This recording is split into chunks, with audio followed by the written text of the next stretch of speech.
ഈ മഹത്തായ ജിഹാദ് എന്ന തത്വത്തെ വികൃതമാക്കിയ, ഖുർആനിക വചനങ്ങൾ വളച്ചോടിച്ച ന്യൂനപക്ഷത്തിൽ ന്യൂനപക്ഷമായ മുസ്ലിം ഭീകരവാദികളോടും തീവ്രവാദികളോടും മുസ്ലിങ്ങളായ നമുക്ക് ഒരുപാട് ചോദ്യങ്ങൾ ചോദിക്കാനുണ്ട്.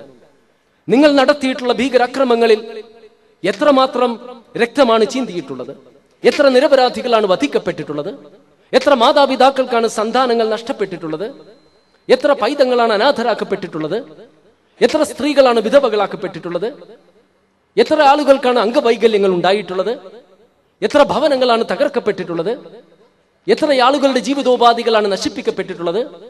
എത്ര ആളുകളുടെ സ്വപ്നങ്ങളും സങ്കല്പങ്ങളും ആഗ്രഹങ്ങളും അഭിലാഷങ്ങളുമാണ് ചാമ്പലാക്കപ്പെട്ടിട്ടുള്ളത്? ഈ ചോദ്യങ്ങൾക്കുള്ള ഉത്തരം ഇസ്ലാമിന്റെ പേരിൽ ഭീകര പ്രവർത്തനങ്ങൾ നടത്തുന്നവർ അള്ളാഹുവിന്റെ സന്നിധിയിൽ വെച്ച് നൽകിയേ മതിയാകൂ.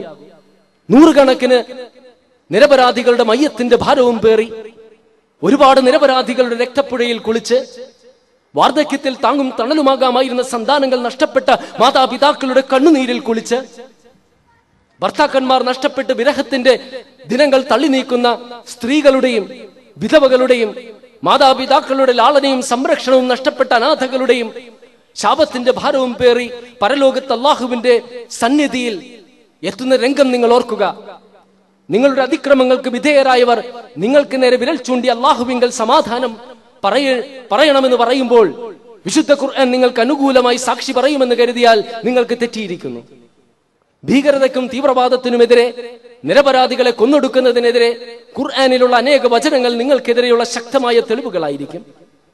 വിദ്യാലയങ്ങളിലേക്ക് പോകുന്നവർക്ക് നേരെ നിങ്ങൾ നിറയൊഴിച്ചിട്ടില്ലേ? അങ്ങാടിയിൽ സാധനം വാങ്ങാൻ കൂട്ടമായി നിന്നിരുന്നവരുടെ ഇടയിൽ പോയി നിങ്ങൾ സ്വയം മനുഷ്യ ബോംബുകളായി പൊട്ടിത്തെറിച്ചിട്ടില്ലേ? ദേവാലയങ്ങളിൽ, ആരാധനാലയങ്ങളിൽ പ്രാർത്ഥിച്ചു കൊണ്ടിരിക്കുന്നവർക്കിടയിൽ നിങ്ങൾ ബോംബ് സ്ഫോടനങ്ങൾ നടത്തിയിട്ടില്ലേ? ഇങ്ങനെ ആരാധനാലയങ്ങളും വിദ്യാലയങ്ങളും അങ്ങാടികളും പൊതുസ്ഥലങ്ങളും രക്തപങ്കിലമാക്കാൻ എന്ത് അവകാശമാണ് എന്ന് ചോദ്യം അള്ളാഹുവിന്റെ സന്നിധിയിൽ ഉയരുമ്പോൾ നബി സല്ലല്ലാഹു അലൈഹി വസല്ലം നിങ്ങൾക്ക് അനുകൂലമായി സാക്ഷി പറയുമെന്ന് കരുതിയിട്ടുണ്ട് എങ്കിൽ നിങ്ങൾക്ക് തെറ്റിയിരിക്കുന്നു. ലാ യർഹമുല്ലാഹു മൻ ലാ യർഹമുൻ നാസ. മനുഷ്യരോട് കാരുണ്യം കാണിക്കാത്തവരോട് അല്ലാഹും കാരുണ്യം കാണിക്കില്ലെന്നും ഇർഹമു മൻ ഫിൽ അർളി യർഹമുക്കും മൻ ഫിസ് സമാ. ഭൂമിയിലുള്ളവരോട് നിങ്ങൾ കാരുണ്യം കാണിക്കൂ, ആകാശത്തിലുള്ളവൻ നിങ്ങളോട് കാരുണ്യം കാണിക്കുമെന്നെല്ലാമുള്ള പ്രവാചകന്റെ വചനങ്ങൾ നിങ്ങൾക്കെതിരെയുള്ള ശക്തമായ തെളിവുകളായിരിക്കും. കാരണം നിരപരാധികളെ കൊന്നൊടുക്കുന്നതിൽ എവിടെയാണ് ദയയുള്ളത്? മാതാപിതാക്കൾക്ക് സന്താനങ്ങളെ നഷ്ടപ്പെടുത്തുന്നതിൽ എവിടെയാണ് അനുകമ്പയുള്ളത്? സ്ത്രീകളെ വിധവകളാക്കുന്നതിൽ എവിടെയാണ് കാരുണ്യമുള്ളത്? പൈതങ്ങളെ അനാഥരാക്കുന്നതിൽ എവിടെയാണ് സഹാനുഭൂതിയുള്ളത്? സ്വയം പൊട്ടിത്തെറിക്കുന്ന മനുഷ്യ ബോംബുകളായി തീരാൻ യുവാക്കളെ പ്രേരിപ്പിക്കാൻ എന്ത് അവകാശമാണ് നിങ്ങൾക്കുള്ളത്? വലാ തഖ്തുലൂ അൻഫുസകും. നിങ്ങൾ നിങ്ങളെ തന്നെ വധിക്കരുതെന്ന വിശുദ്ധ ഖുർആനിലെ 4-ാം അധ്യായത്തിൽ 29-ാം വചനം നിങ്ങൾക്ക് എങ്ങനെ മറക്കുവാൻ കഴിഞ്ഞു? സത്യത്തിനും നീതിക്കും ധർമ്മത്തിനും വേണ്ടി പോരാടുന്നവർ സ്വർഗത്തിലാണെന്ന് അള്ളാഹുവിന്റെ വാഗ്ദാനം നിലനിൽക്കെ തന്നെ അങ്ങനെ ധീരമായി പോരാടിയിരുന്ന ഒരു വ്യക്തിക്ക് പരിക്കേറ്റപ്പോൾ വേദന സഹിക്കുവാൻ സാധിക്കാതെ വാള് തന്റെ വയറ്റിലേക്ക് കുത്തിയിറക്കി ആത്മഹത്യ ചെയ്ത ഒറ്റ കാരണത്താൽ അയാൾ നരകത്തിലാണെന്ന് പഠിപ്പിച്ച പ്രവാചകന്റെ മുന്നറിയിപ്പ് നിങ്ങൾക്ക് എന്നെ മറക്കുവാൻ കഴിഞ്ഞു? മലമുകളിൽ നിന്നും ചാടി സ്വയം മരിക്കുന്നവൻ നരകത്തിലാണെന്നും നരകത്തിൽ വെച്ച് അയാൾ നിരന്തരം ഉയരങ്ങളിൽ നിന്നും ചാടിക്കൊണ്ടിരിക്കുമെന്നും, വിഷം കഴിച്ച് മരിക്കുന്നവൻ നരകത്തിലാണെന്നും നരകത്തിൽ വെച്ച് നിരന്തരം അയാൾ അങ്ങനെ വിഷം കഴിച്ചു കൊണ്ടിരിക്കുമെന്നും, ശരീരത്തിൽ ശക്തമായ ആയുധം കുത്തിയിറക്കി ആത്മഹത്യ ചെയ്യുന്നവൻ നരകത്തിലാണെന്നും, നരകത്തിൽ വെച്ച് നിരന്തരം ആയുധം അങ്ങനെ കുത്തിയിറക്കി കൊണ്ടിരിക്കുമെന്നും, അങ്ങനെ ഈ ലോകത്തിൽ എങ്ങനെയാണ് ഒരാൾ ആത്മഹത്യ ചെയ്തത്? നരകത്തിൽ വെച്ചത് ആവർത്തിക്കുകയും ആ ഭയാനകമായ അവസ്ഥ തുടർന്നുകൊണ്ടിരിക്കുമെന്ന പ്രവാചകന്റെ മുന്നറിയിപ്പുകൾ മറച്ചു വെച്ചുകൊണ്ടല്ലേ മനുഷ്യ ബോംബുകളായി സ്വയം പൊട്ടിത്തെറിച്ചുകൊണ്ട് നരകത്തിലെത്തി നിരന്തരം പൊട്ടിത്തെറിക്കുന്ന ഭയാനകമായ അവസ്ഥയിലേക്ക് നിങ്ങൾ യുവാക്കളെ തള്ളിവിട്ടത്? എന്ത് നേട്ടമാണ് നിങ്ങൾ ഇതുകൊണ്ടുണ്ടാക്കിയത്?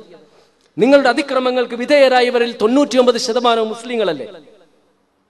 മുസ്ലിങ്ങളെ ഭീകരവാദികളും തീവ്രവാദികളുമായി മുദ്രകുത്താനും അവരെ വിചാരണയില്ലാതെ തടവിലാക്കാനും അവരെ പീഡിപ്പിക്കാനും മുസ്ലിം ഭൂരിപക്ഷ രാജ്യങ്ങളെ ആക്രമിക്കാനും സ്ത്രീകളെ ബലാത്സംഗം ചെയ്യാനും സക്കാത്തും സദക്കയുമായി ഗൾഫ് നാടുകളിൽ നിന്നും ലോകത്തിന്റെ വിവിധ ഭാഗങ്ങളിലേക്ക് ഒഴുകിക്കൊണ്ടിരുന്ന